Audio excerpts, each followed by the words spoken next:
Well, hello, I am Kurt Croker. I'm a fiddle player and violinist, and I wanted to do a quick instructional video to show how to tune a violin, especially if you have to alternate between the fine tuners and the regular tuning pegs. Different violins are going to be different in terms of how easy or difficult they are to tune. The pegs might be slippery, there might only be one fine tuner on your violin, but hopefully I'll be able to show you really quick how that works so that you can tune your own fiddle. In order to tune the violin, you need to know what the pitches you're tuning to are. With a violin, from the lowest string to the highest string, the strings are tuned to G, D, A, and E. And you can get those pitches from a pitch pipe, you can get them from a piano. If you have one in your house, you can hit the A, G, D, and E keys on the piano that match the range of the violin. And you could also use, and what I like to do best, is use a nice electric or battery-powered tuner like this Snark tuner that I have here. This is probably my favorite tuner to use. And so let's get started. This is a violin that I have. It's not my main violin that I play on, but it does the job at jams and so forth. Or if a student leaves a violin at home, for example, and they need something to play on in a pinch, this will do the job. So let's see how the tuning is right now. Sounds like it might be close on one or two strings, but overall not so great.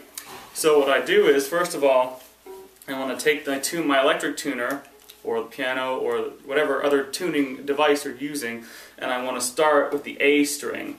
The A string in an orchestra is, you will often see the concertmaster of an orchestra stand up before the piece begins, and he will play a long A.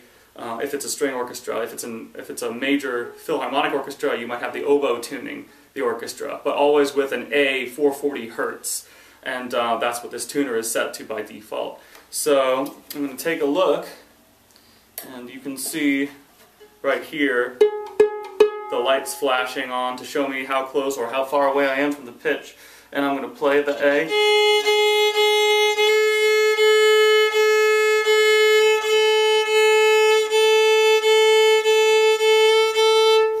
Get close to the pitch I'm trying to get with the pegs, but if I have fine tuners, I can get the rest of the way there by adjusting those.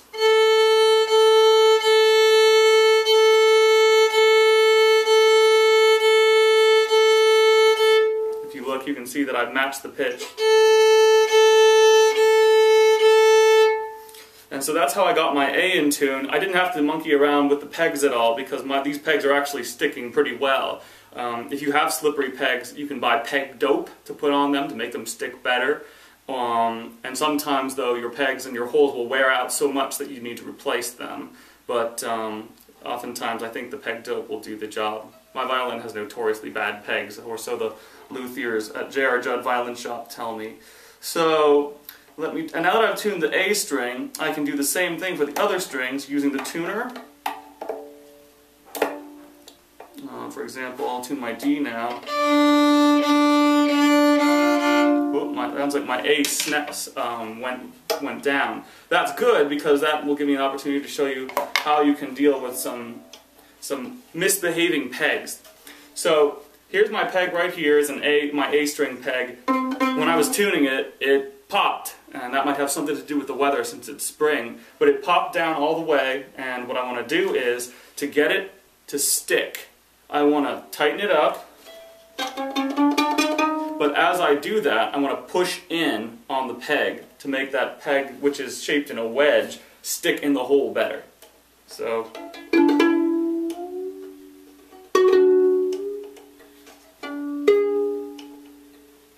I'm always pushing in and twisting back, so to tighten the string and to keep it tight. And let's see where I am now. I'll put the tuner back up there real quick. Pretty low, use the fine tuner. Ooh, my fine tuner went too tight. These fine tuners are good, but they can only go so far. So sometimes you might have to re-tighten it to get it up there. There we go, that's pretty much in the same neighborhood.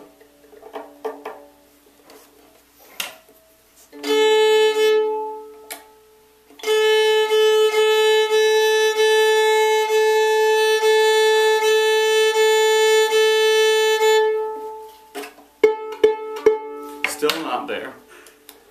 I'll cut this part out of the video probably.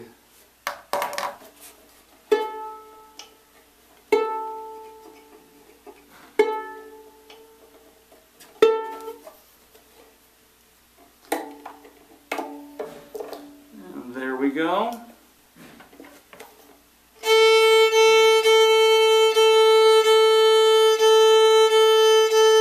And now my A is in tune.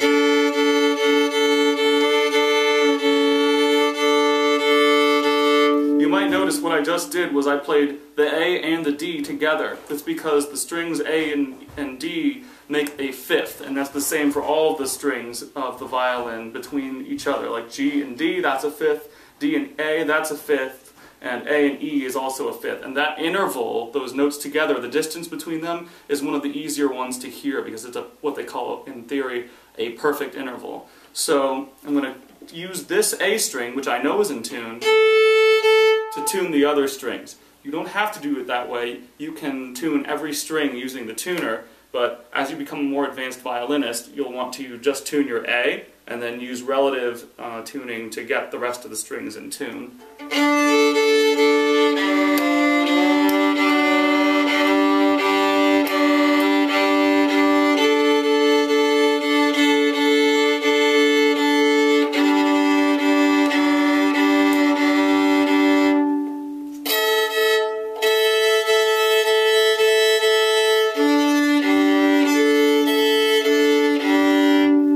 That sounds like it's in tune.